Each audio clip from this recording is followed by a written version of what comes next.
Hello, my dear students. I'm Bhavna from Bhavna Mishra Pandey English classes.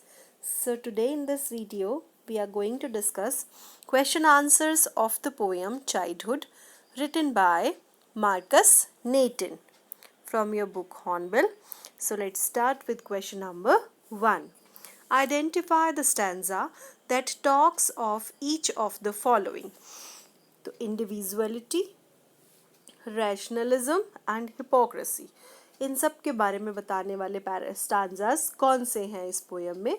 So the stanzas that talk of each of the quality in question are given below.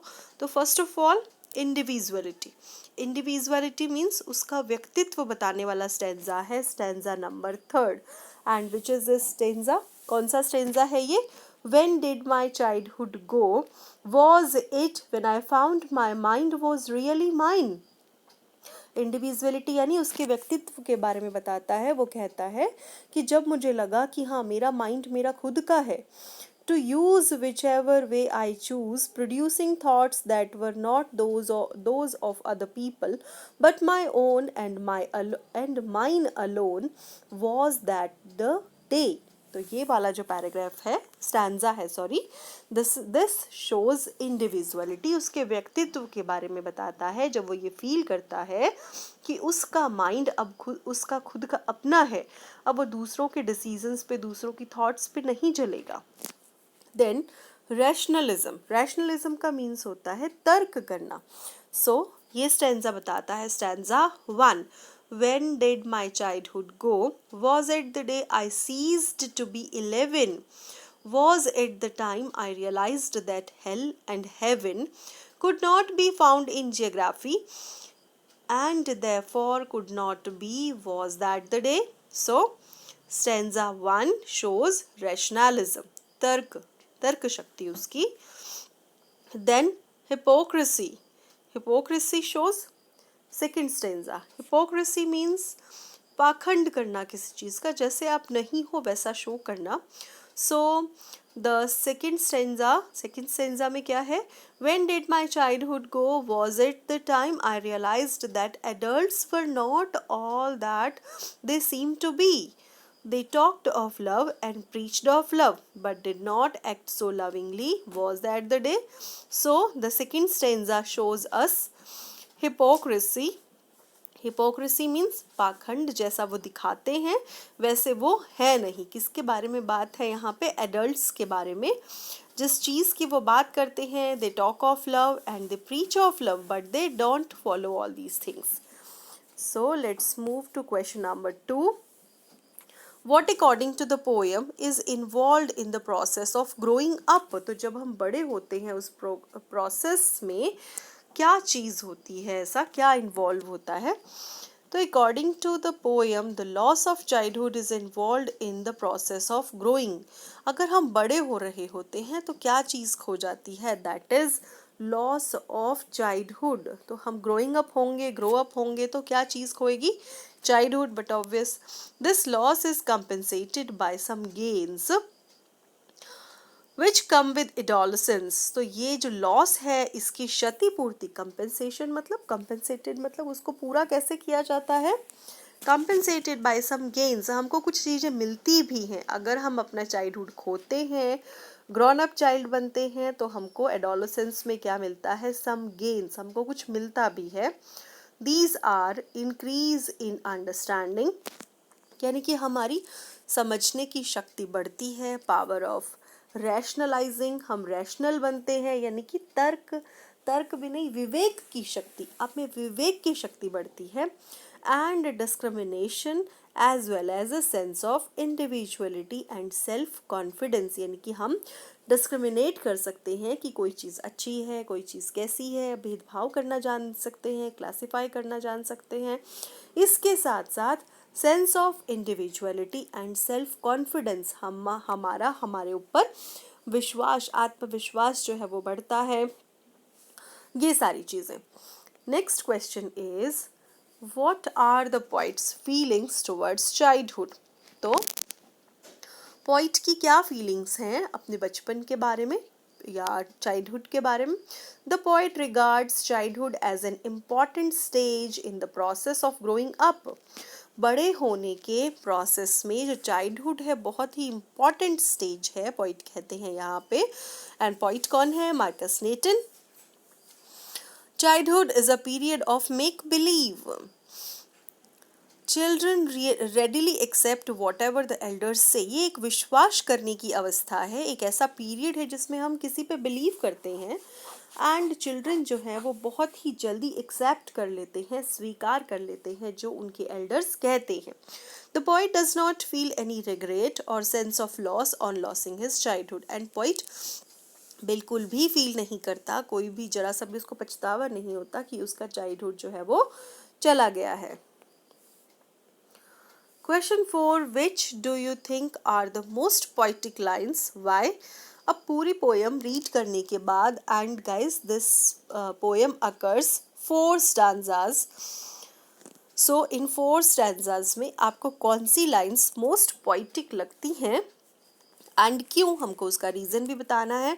So students, in my opinion the following lines which I have written here, मुझे लगता है कि ये lines सबसे ज़्यादा poetic हैं, सबसे ज़्यादा अच्छी हैं पूरी पोइट्री में. I went to some forgotten place that is hidden in an infant's face. That's all I know. बहुत ही प्यारी लाइन्स हैं.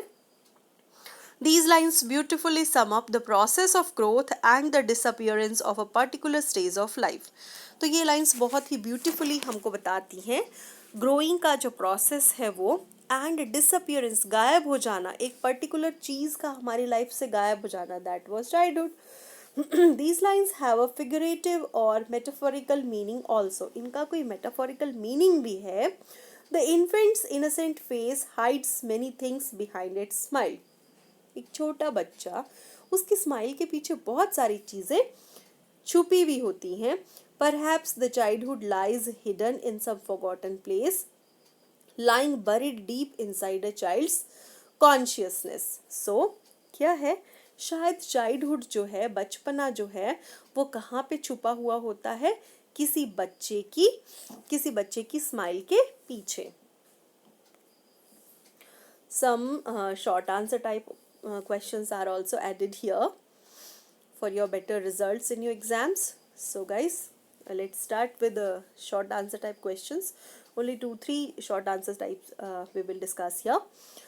What did the speaker learn about the existence of hell and heaven? तो heaven and hell के बारे में speaker ने क्या जाना, उनके अस्तित्व के बारे में. So as the speaker grew to be mature, he acquired reasoning power. जैसे जैसे वो mature हुआ, जैसे जैसे वो बड़ा हुआ, तो उन्होंने क्या देखा, उनके पास रीजनिंग पावर आई, तर्क करने की क्षमता किसी भी चीज़ से. He realized that hell and heaven couldn't be found in geography books or atlas. जो भी ज्योग्राफी बुक्स देखी, जो भी एटलस स्टडी किया, कहीं पे भी हेल और हेवन का कॉन्सेप्ट नहीं देखा गया. Since they could not be located anywhere in the world map, and जब उन्होंने वर्ल्ड मैप देखा तो वहाँ पे भी उनको हेल और हेवन का जो कॉन्सेप्ट था वो नहीं दिखाई दिया.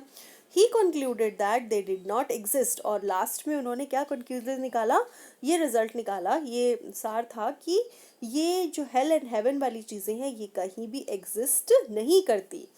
He would believe only what he could see and find. और वो किस पे बिलीव करता है? जो उसने देखा और जो उसे मिला, जो उसने खोजा, उन पे बिलीव करता है. इसलिए वो कहते हैं कि हेल एंड हेवन जो ये चीज़ें हैं तो ये कहीं भी एग्जिस्ट नहीं करती. Next question is, how did the speaker realize the hypocrisy of the adults? तो हिपोक्रेसी का मतलब है पाखंड. कैसे रियलाइज़ होता है स्पीकर को कि जो एडल्ट्स हैं वो बहुत ही ज़्यादा दिखावा करते हैं. The speaker noticed a wide gulf between, gulf का मतलब यू कैन से गैप, यहाँ पे अपन कह सकते हैं कि जो वो कहते हैं means between what adults appear to be and what they actually were in real life. Adults जो है वो जो बात करते हैं, जैसा वो दिखाने की कोशिश करते हैं, रियल लाइफ में, एक्चुअल लाइफ में वो वैसे नहीं है. There were apparent contradiction between their words and deeds. और बहुत बड़ा contradiction है, विरोधाभास है, किसके बीच में? जो उनके वर्ड्स हैं, वर्ड्स मतलब जो वो बोलते हैं, जो वो स्पीक करते हैं, जो वो कहते हैं, एंड डीड्स का मतलब काम, जो एक्शंस उनके हैं उसमें बहुत बहुत बड़ा कॉन्ट्रडिक्शन है, विरोधाभास है, मतलब जैसा वो कहते हैं वैसा वो अपनाते नहीं है, वैसा वो करते नहीं है। They talked of love and advised others to love. क्या बोलते हैं बड़े लोग, एडल्ट्स लोग, कि सबसे प्यार करो, अच्छे से रहो, ये एडवाइस देते हैं, but they never acted loving, लेकिन वो खुद इस चीज को फॉलो नहीं करते। Next is how did the realization of being the master of his own mind helped him.